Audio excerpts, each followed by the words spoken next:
Thank you. Well, good afternoon, everyone. Thank you all for joining the Ohio Legislative Children's Caucus for today's meeting. To learn more about the caucus, please visit our website at www.ohiochildrenscaucus.org. If you have any questions or comments for our panelists at any time, please post them here in the chat, and when we will do our best to answer your questions during the question and answer portion following the presentations. This meeting is being recorded and will be accessible at the Ohio Legislative Children's Caucus YouTube channel. We will put that link in the chat. All of the slides, content, recording, links that are shared in the chat, and other resources will be shared with you via follow-up email after this presentation. I want to thank our esteemed panel for this afternoon's conversation. We're appreciative of your time and your expertise. Today, we will be hearing from Patrick Hickman, Ohio's attendance advisor from the Office of Whole Child Supports. We will also be hearing from Kim Eckhart, the data manager for Children's Defense Fund Ohio. As many of you are aware, chronic absenteeism, defined as missing 10% or more of school days, is a pressing issue impacting Ohio's educational landscape. Today, we're going to delve into the alarming statistics and detrimental effects of chronic absenteeism. We will also explore the root causes of chronic absenteeism and how it keeps students away from valuable learning opportunities. We will also delve into the state of school discipline in Ohio and how exclusionary discipline practices affect chronic absenteeism. I just want to throw in one other sentence that as a former elementary school secretary who did attendance, I do understand that this issue continues to be a problem. It's been a problem for years, but I think we've all seen it exasperated, especially following the pandemic. So at this time, I will turn it over to Patrick Hickman to talk to us about the chronic absenteeism in Ohio and how it's affecting us. Thank you, Patrick. Thanks, Senator. A lot of really good kind of tee-ups for what we're going to be talking about today. So thank you for that. I'm Patrick Hickman. I am the attendance advisor for the Department of Education and Workforce of the state of Ohio. I primarily handle questions about attendance, truancy, and things like that that come up from the general populace, schools and parents as well. And today I'm going to be talking about chronic absenteeism, some of the data that we have from last school year, and then some other pieces about what we know about chronic absenteeism and how we can help support improving attendance in Ohio. So chronic absence, as the senator said, is missing 10% or more of school for any reason. This is defined in our state ESSA plan, as it is in a lot of other states in the country. But chronic absence is sometimes gets a little confusing. It is when we add up excused absences and unexcused absences and suspensions, also medically excused absences. All of those hours combined they determine whether a student is considered chronically absent. So this is different from truancy, which looks only at unexcused absences. And it's also different from another metric that educators have been using when talking about attendance for decades, and that's average daily attendance, which just looks at how many students show up to school each day. When we only look at one of those pieces, either truancy or average daily attendance, we miss a lot of what chronic absence can tell us about how our students are doing. So why do we care? We know in Ohio that students who are in grades K through 3 who were never chronically absent during those 4 years, they were nearly 7 times more likely to read proficiently by the end of grade 3. And on the high school end, we know that high school students in Ohio who were never chronically absent during those 4 years were 9 times more likely to graduate on time, or in that 4-year span.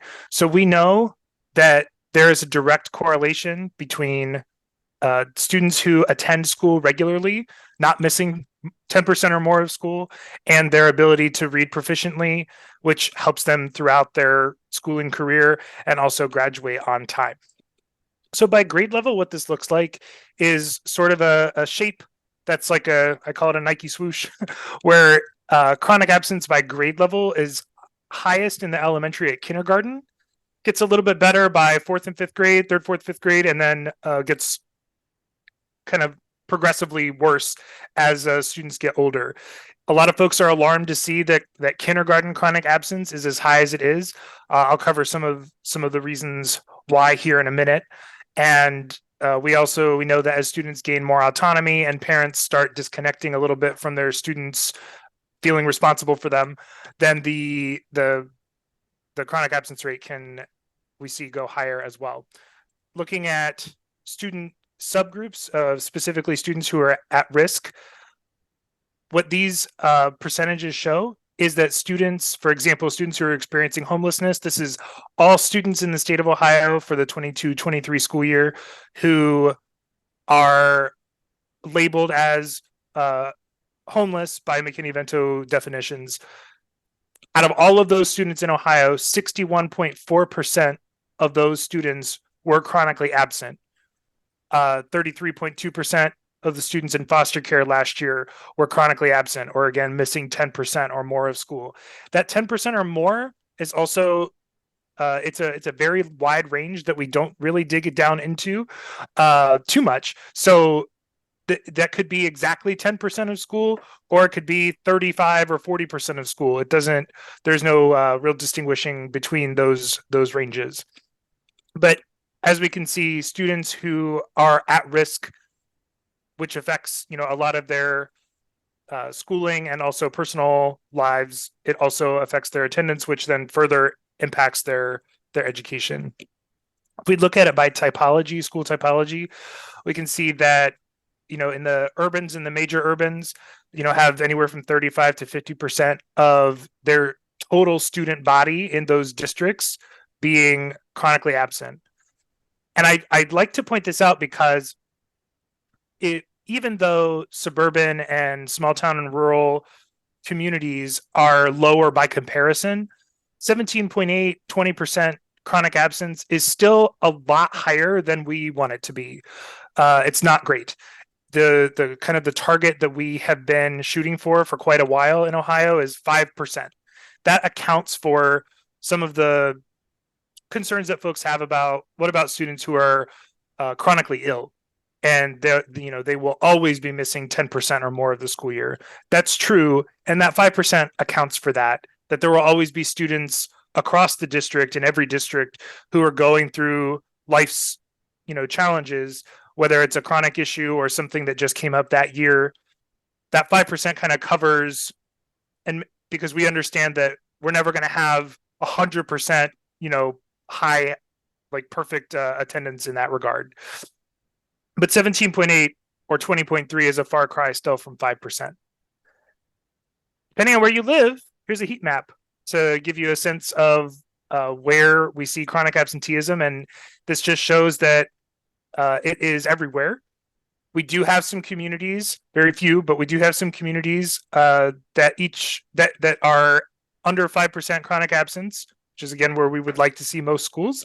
5 to 10% is just on the border of becoming chronically absent, but the vast majority of the state is light yellow, dark yellow, orangish, red, and black, which is 10% or more. This shows more of the delineation between the percentages. So that orange color is where we see students who are missing 20 to 30% of school.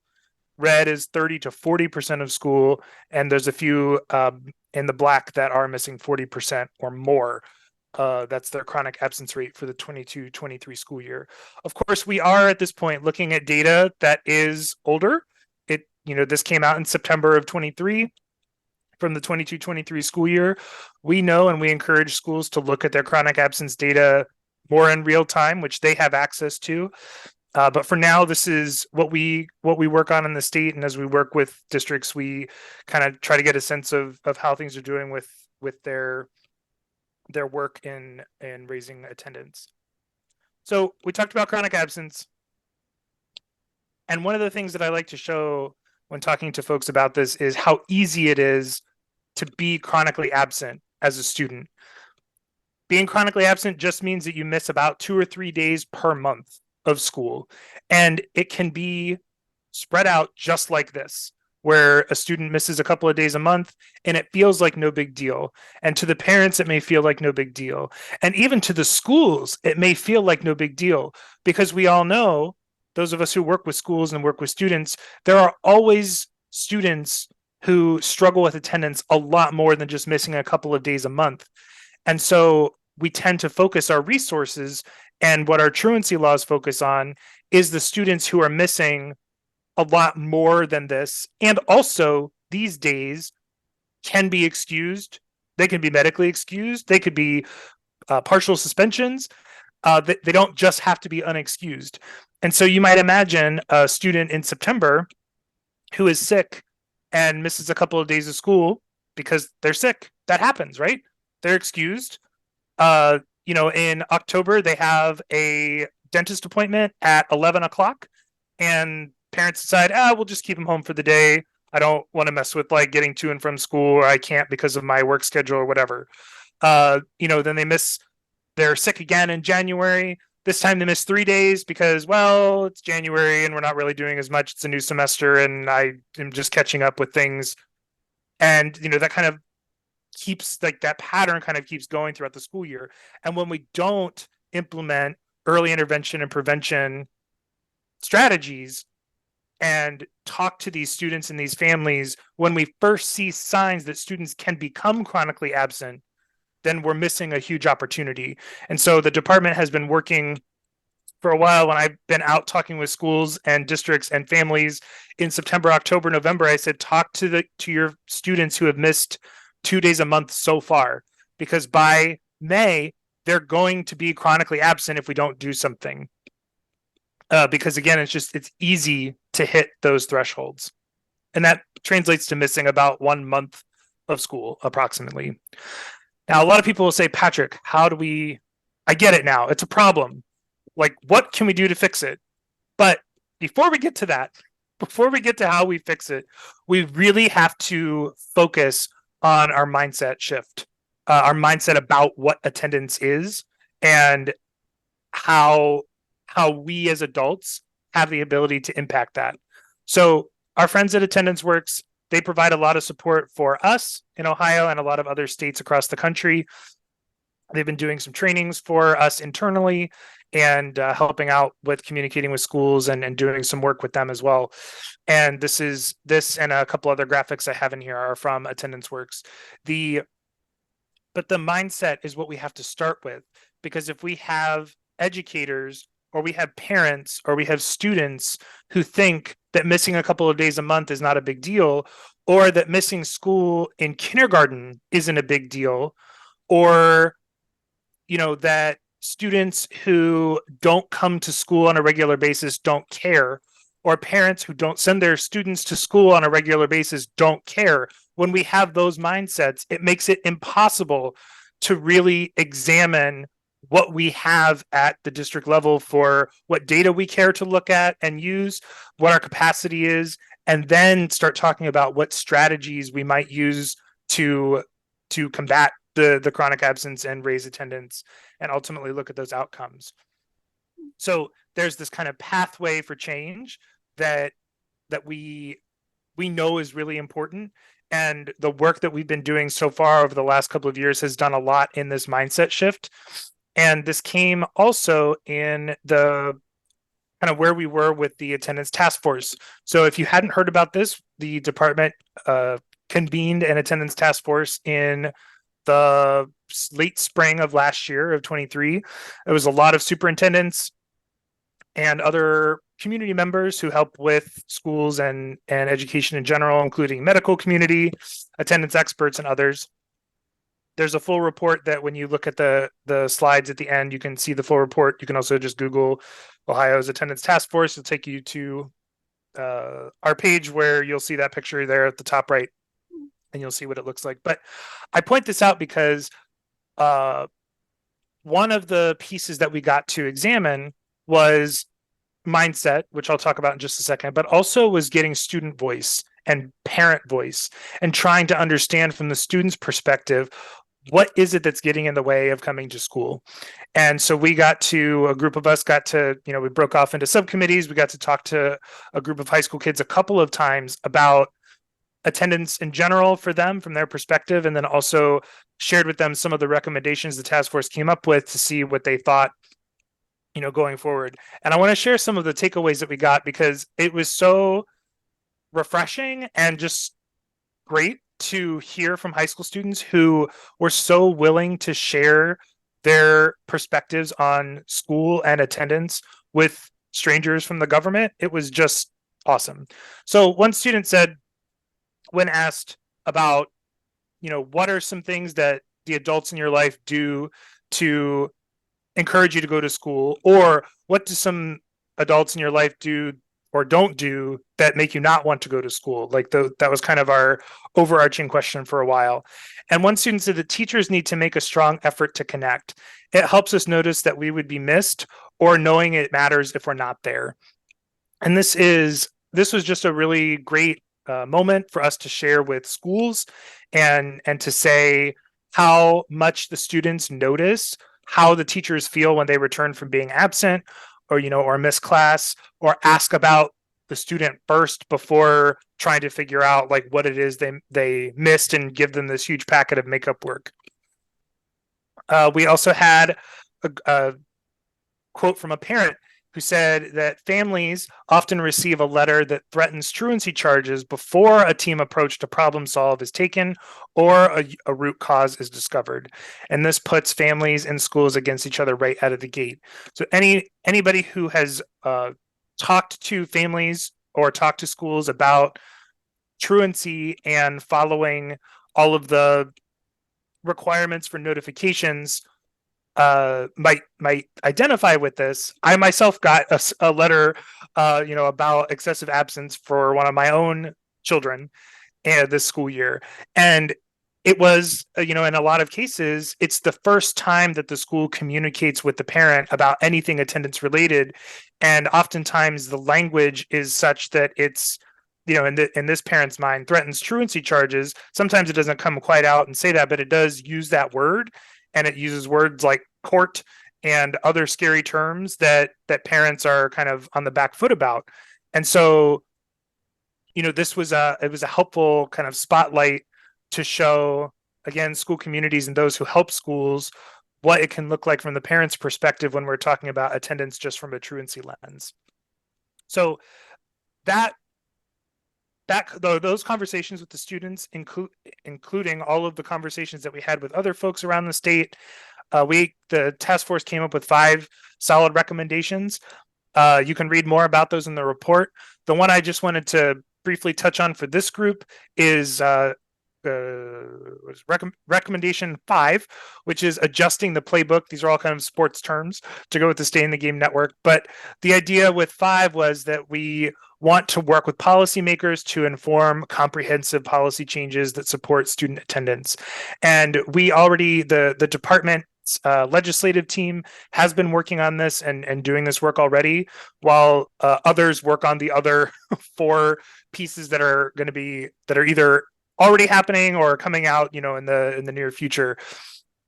But if you have questions about working with the legislative team on any of the works that they're doing to inform any work with this recommendation, you have Jenny Stump's contact information here.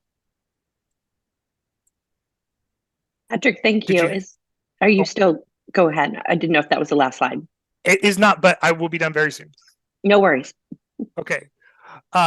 So again, from our friends at Attendance Works, this is a chart. It is in our Ohio's attendance guide, which is on my next slide, and you'll see the link for that as well. But one of the things that I like to point out here is that students miss school for a lot of different reasons, and Attendance Works kind of puts them into 4 different buckets. The physical barriers in the far left are often the things that schools try to fix. They're things like problems with housing or food or transportation, something that we think like if we can just solve this one problem, then the student has no excuse not to come to school, right? So that's one area. Another on the far right is misconceptions, which is something or a category that we can easily talk about given some of the data and some of the slides that I showed earlier. It's just about educating our school communities. The 2 that I like to focus on with folks who are new to this, though, is these 2 in the middle: aversion and disengagement. These are pieces that affect a student's interest in going to school or a parent's interest in sending their kids to school. And so even if a school solves a physical barrier, like gets transportation figured out or helps with housing for a student who's experiencing, housing insecurity, they may still be experiencing a combination of, social and peer challenges or an unwelcoming school climate at school, or having an undiagnosed disability or not having great accommodations for that disability. Or maybe their parents had negative educational experiences. And so those can also affect a student's willingness to go to school, or the parent sending them to school. Also, are they engaged with the curriculum? Are they engaged with with their student peers and with their teachers, having meaningful relationships with the adults in the building? Do they have academic and behavioral support? Is there an opportunity for credit recovery if necessary? Like, what are the other pieces that get in the way? And so what I tell schools is, again, going back to mindset, and we also need to have actionable data. Digging into these reasons when talking with schools is how we get that data so that we can make informed decisions about what we can do to help. And so just the last piece, I just want to share that Ohio did come up with an attendance guide. It's also on our website. It walks districts and school buildings through a series of questions and things to consider about kind of systemic issues with attendance in the district or building level. Asks questions like, what should our teams do with data? How often should we look at it? Who's part of those conversations? Making sure that the right people are at the table, and helping kind of change any systems or processes that need to change, and challenge schools to look at chronic absenteeism a little bit differently. It's been really helpful for schools that work with it, and also with our educational partners who support them as well. So you'll have that link there too. If you've got questions, my email is here. Be happy to talk more later. Thanks.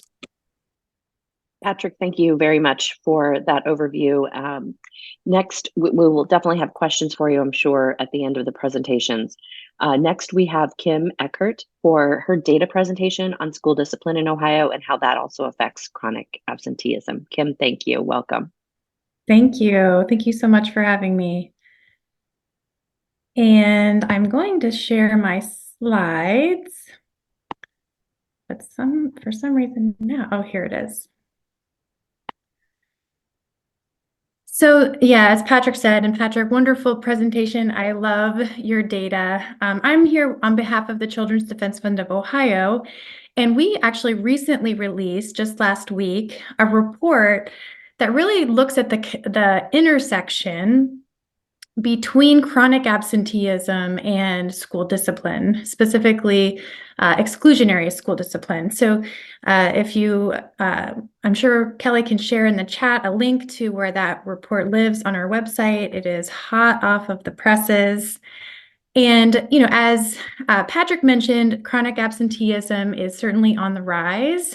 This is a snapshot of kind of pre-pandemic to the most recent school year.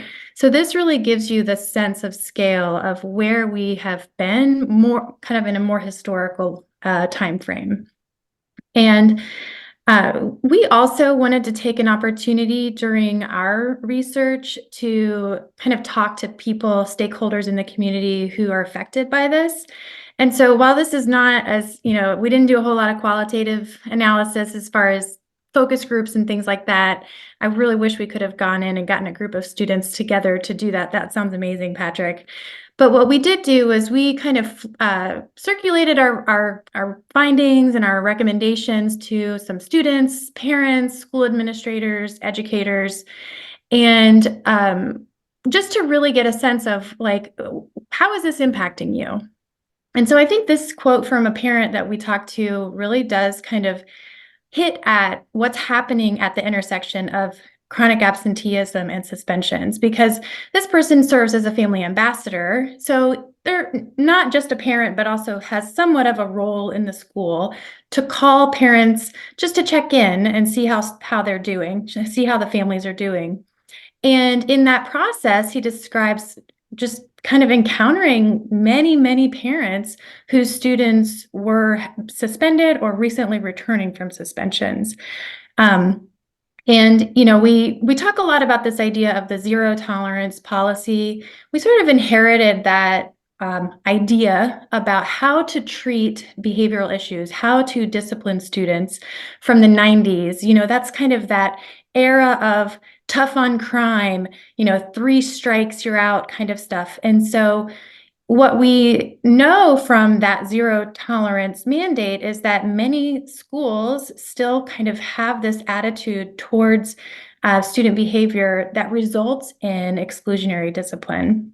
And I think his story about his own student, his own son being expelled, or not expelled, I'm sorry, but suspended for 10 consecutive days. That's 2 full weeks of school, having been suspended for roughhousing after school between before his band practice started. So you can kind of see where this is showing up for parents and families as well. And as Patrick said, I really want to zero in on this piece of suspensions. Chronic absence has all 3 of those components. And when we talk about exclusionary school discipline in our rates that we've used, this is an occurrence per student. So it's not necessarily the percentage of students. It's because a student might have, like we know, students can be suspended multiple times in one school year. So don't consider this to be a percentage, but you can see that the rate of exclusionary discipline is on the rise. And, we're seeing more and more of this, especially post-pandemic. And we didn't include the pandemic numbers in here just because the time that it was, remote learning, the numbers are skewed slightly. So we just kind of left that data out, but you can see that, kind of the before and after really has shown a substantial increase. And I think one thing that we really need to hit on and highlight with this data is the disparate impacts, the disproportionate impacts. So this slide shows you kind of across the board, you have economic disadvantage, students with disabilities, different students from different racial backgrounds. And you can see how disparate some of these impacts are. In 81% of expulsions are students who qualify as economically disadvantaged. So that's a term or a category that the Ohio Department of Education and Workforce uses to categorize students. And part of what they use to do that is students who are eligible for free and reduced lunch. So roughly 50% of Ohio's public school students, all of this data is just on the traditional school districts, students in those traditional school districts. But you can see that it really is impacting students who already face all of those economic barriers. And so when you think about schools as places where students are getting their meals, they are, in some cases, they're getting access to other needed services. When you shut students out of school, you're really limiting them, not just in their learning opportunities, but in a lot of other types of services and getting their needs met in different ways.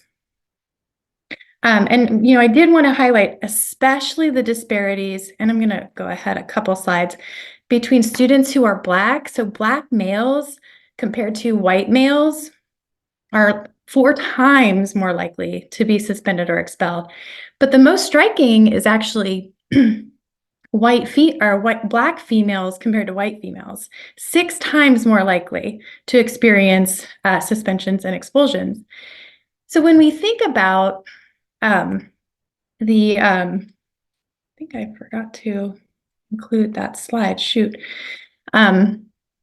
So one aspect of this is that around 44% of suspensions and expulsions are attributable to disruptions and disobedience. And so when you think about how our implicit bias can affect how you would treat a student who's behaving disruptively or disobediently, and it really introduces, the potential for harsher discipline for some students and excusing the behavior of other students. So this is where we really feel like when you're talking about exclusionary discipline in the disparities in exclusionary discipline, we really have to hit this and start to address this to create equitable outcomes, because we really want all students to be able to thrive. And if you see the connection between attainment and high school graduation and the reading guarantee, this really matters.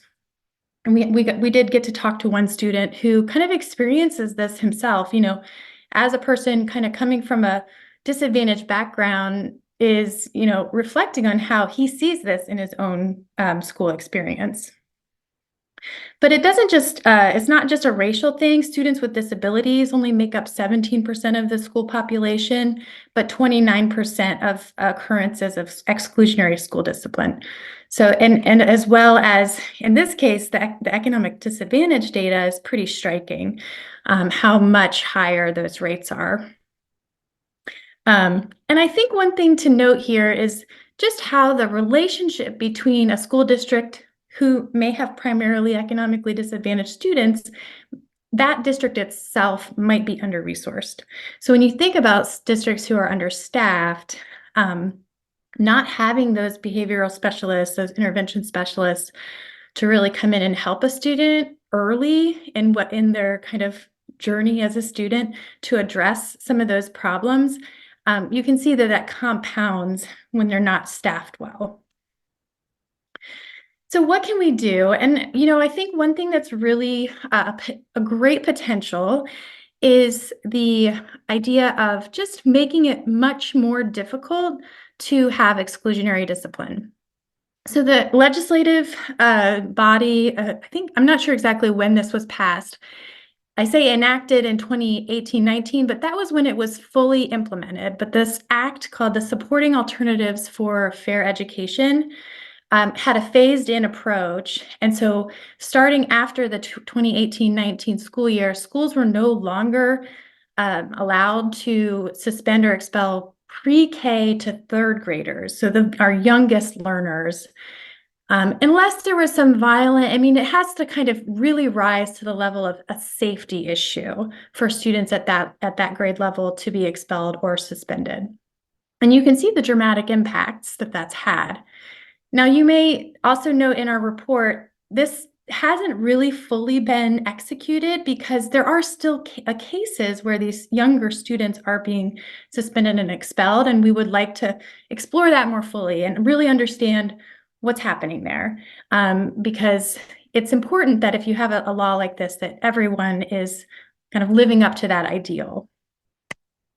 Now, when we talked to, so the issue with that is that you can see that it really does help with those kindergarten through third grade years.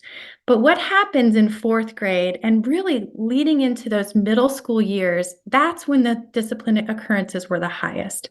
6th, 7th, and 8th grade. That's a time when students are transitioning from a single teacher into multiple teachers throughout the day. It's a rough time in an adolescent's life. Let's just be honest. I have middle school age students in my own house. So it's very important, but the SAFE Act doesn't address those students at that grade level. So when we kind of floated some of this, could we expand the SAFE Act? Would it help to make that apply to more grade levels? The reaction that we got from teachers, educators, school, superintendents, the real reaction was, yes, but we really need to have the resources in terms of the staff and the teachers' time to really be able to address the behavior. Because really the cheapest option is just to kick the kid out of the classroom. And that's, in some ways, that's really needed if there's no other options. You don't want to disrupt the learning of the 29 other kids in the classroom. So what we heard in our kind of stakeholder feedback was that there needs to be interventions in place so that the behavior itself is addressed rather than, just causing chaotic classrooms by not allowing suspensions and expulsions. So those first two recommendations, we really want those to be paired together. And I really think that when it comes down to it, the simplest explanation that one teacher gave was just smaller class sizes. Talks about how when you have smaller class sizes, a teacher is able to correct and handle behaviors like those, disruptive issues. So it could be as simple as just making sure that all schools have that enough funding to have a smaller class size. But we also really think that like intervention specialists, people who are trained in restorative practices, could also be a great value. Restorative practice is basically when you have a conference with a student to help them understand what their behavior has done, and it helps them to kind of really identify with different perspectives. So you're coming together with teachers or other students who have been impacted, and this really gets at the root of what's happening in the student's situation. And there may be other things happening too.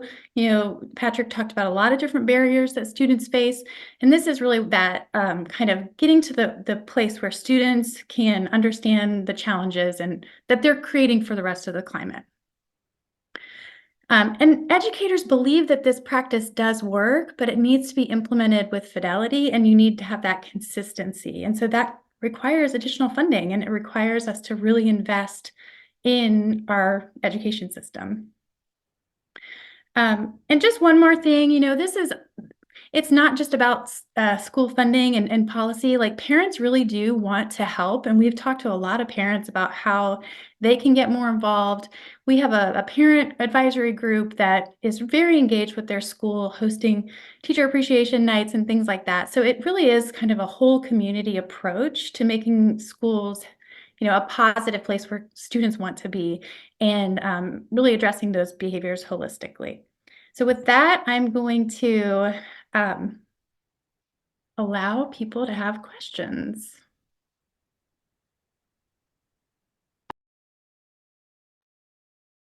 Well, thank you to our panel. Please put your questions or comments into the chat as we move into the Q&A. And for our lawmakers, legislative aides, and representatives from the governor's office, please feel free to unmute yourself to ask your questions and start the conversation.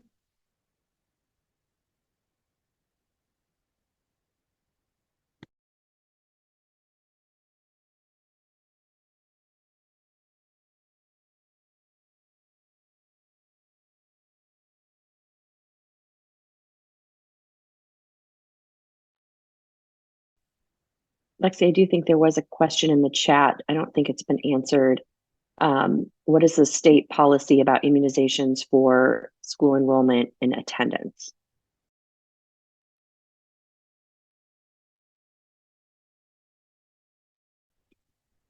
So I didn't want that question to get lost. I think I'm right on this, but I think so two things. One, the Department of Health has guidelines that are followed on or that are recommended that follow the each grade level's requirements for immunizations. And then schools implement those. And then there are always, I used to be a principal, like there are always parents who will have might fill out like an exemption or something like that for a variety of reasons. But that is how it tends to work in schools.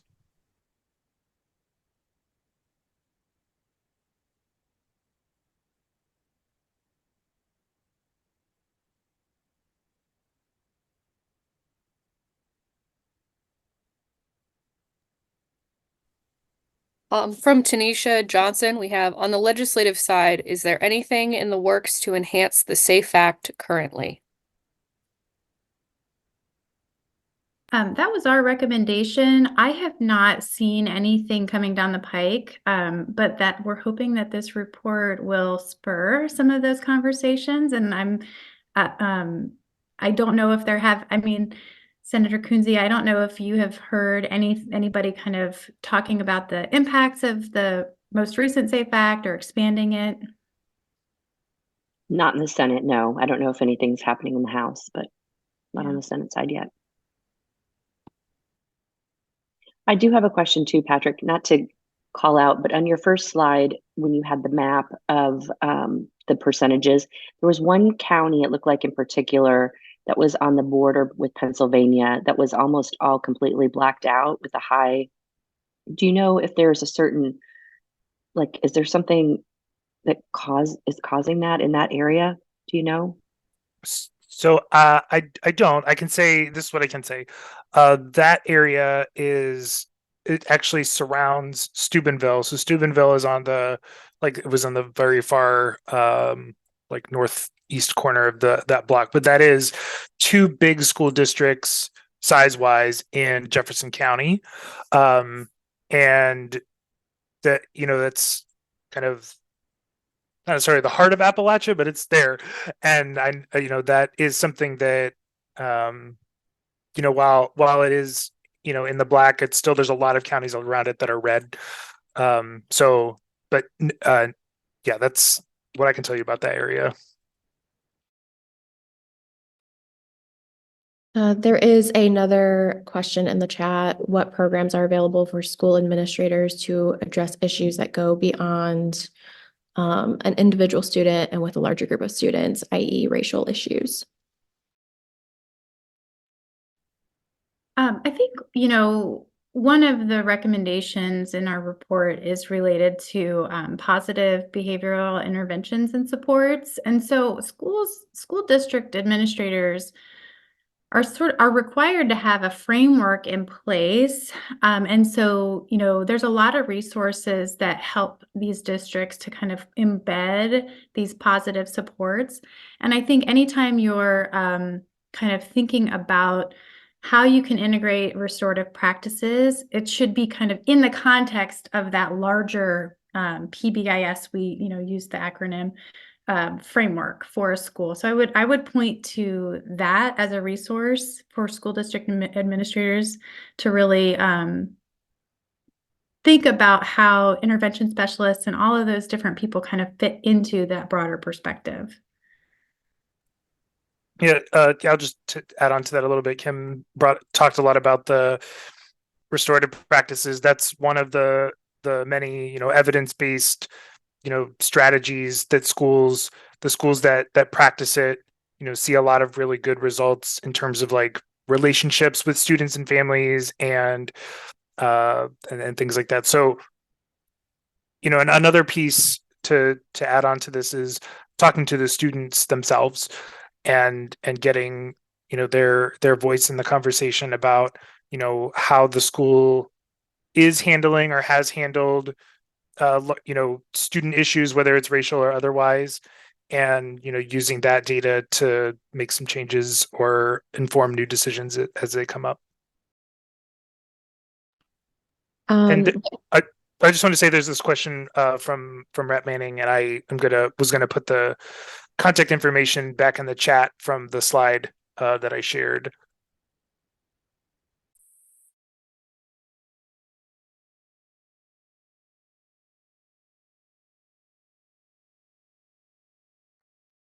I'm sorry, Patrick, did you say you saw Rep Manning's question? Okay. There's a few other questions, it looks like, in the Q&A box. Are there problems with individual school districts or classroom teachers?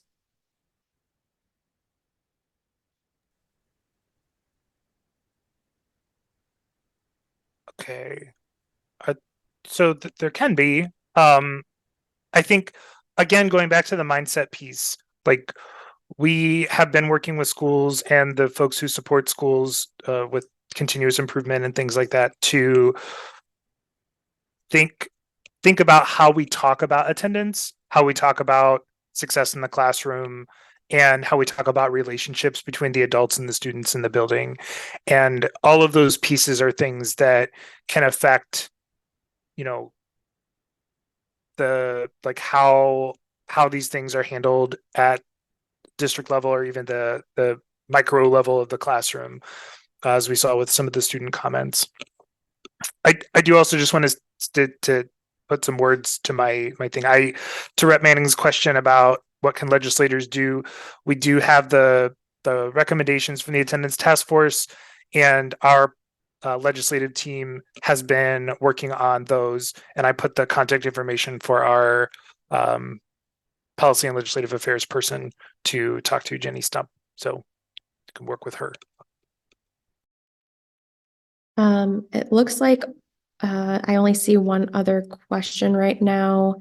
In looking at the disparities in data, whether it's absenteeism or school discipline, what can you say about rural or suburban versus urban in terms of where we're seeing the most challenges across the state?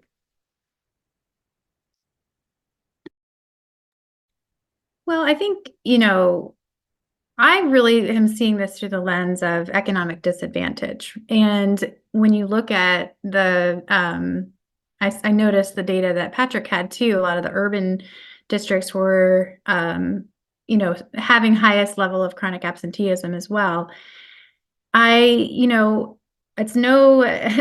knows that our school system is kind of fundamentally unequal because of the way it's funded by property taxes. And so when you look at, those districts who have the highest rates of economic disadvantage, those are the places where you're going to see the most disparate impacts. And, the sad part of that is that we know that it also impacts their educational attainment. So, if we're starting out with a disinvestment in those communities, and then, we're not able to really provide them with the class sizes and the intervention that they need, it kind of perpetuates that. So I would say, we really need to look at how do we make those school districts who face the most barriers economically have, the enough of an investment to really help those students to thrive.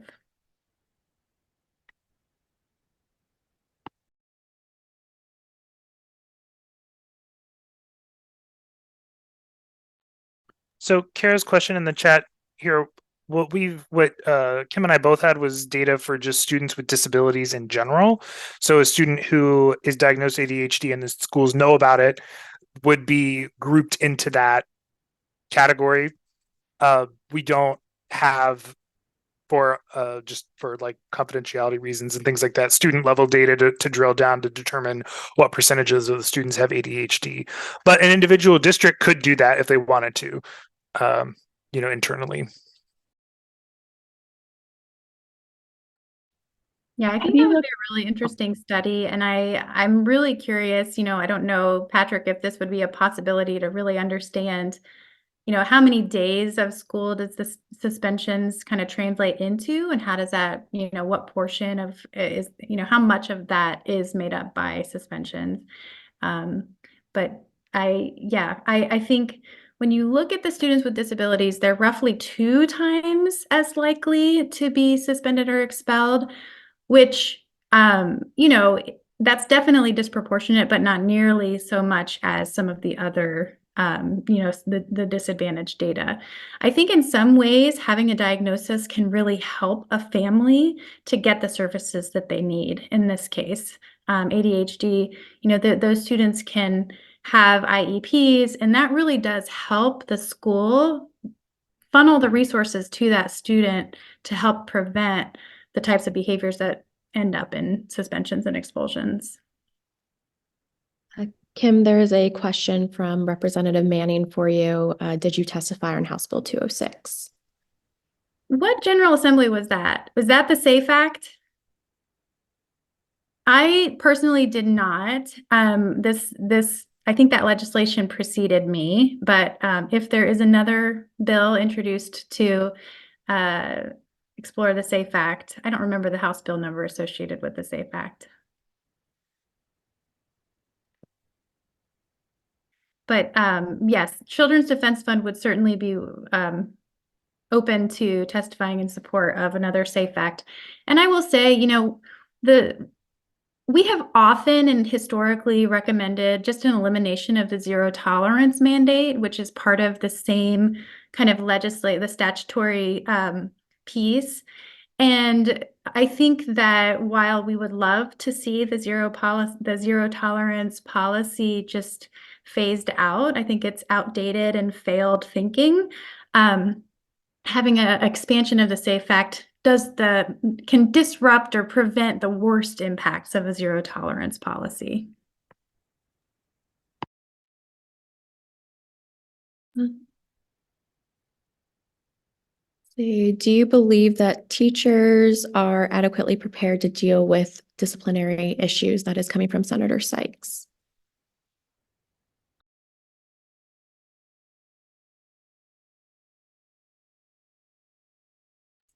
I can go first if you want to. I wasn't sure if you're going to jump on this or not, but yeah, it's a great question. You know, when you think about the evolution of a teacher's kind of professional development, most teachers who go to teacher school have a class on classroom management, and most of the time, at least recent, any time in the last decade or more, they tend to focus on when you have engaging curriculum and you're connected to your students relationally, and like you focus on positive things, disciplinary issues are less of a big deal, right? So that's part of it, and then schools will do professional development for to like speak about specific disciplinary issues that are maybe more localized to a grade level or a district or something like that. So in some cases it's disciplinary actions or disciplinary issues are the the things that get either the lack of them or the majority of them will impact instruction a lot, and they can also impact attendance because classrooms that have more challenges are less likely for students to want to be in those spaces, right? And so there are resources. We have resources at the department to help with students, and Kim mentioned PBIS, it's positive behavior intervention system, like working on those pieces that Ohio schools have access to. We can help guide schools if they are asking for specific interventions. Well, I would say, schools, I think teachers should be focused on academics and definitely classroom management, but their job is, and the legislative body has held these teachers to very high standards for outcomes, and that is primarily what they're trained to do. I would say, we really need to be supporting our teachers with more intervention and behavior specialists, people who have been specifically trained in this and can really reinforce the behaviors while the teacher is focused on teaching the 29 other kids in the class. If we could get those class sizes down to 15, they might be able to handle that a little bit better. But I think many teachers are, and I think they are the most effective and successful teachers are equipped. But I think when you see challenges with not being able to reach those outcomes, it's not because they're not successful teachers. It's because they don't have the capacity to handle the discipline that that's coming up in their classrooms.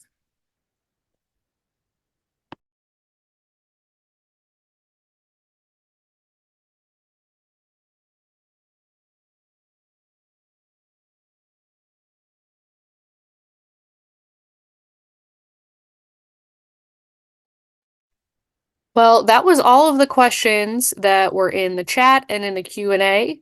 So we'll take one more last call for questions, and then I'll turn it back over to Senator Kunze.